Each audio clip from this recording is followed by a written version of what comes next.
Hello everyone, today we are going to learn basic AutoCAD 2025 how to rotate viewport.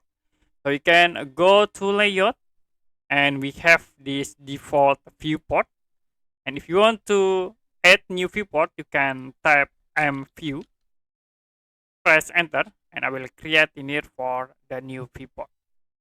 As example, I will draw the rectangle for the object and also circle.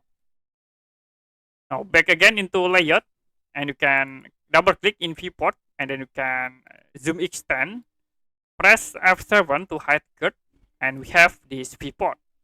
Now if you want to rotate this viewport, we can use the rotate tools. You can type rotate, press enter, select the viewport, and enter again.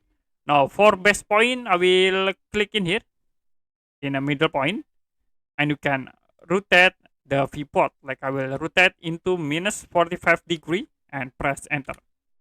We can move into another area, the viewport, like it here. Or we can rotate against the viewport from this point, minus 45 degree. That's for a basic AutoCAD tutorial, how to rotate viewport in layout.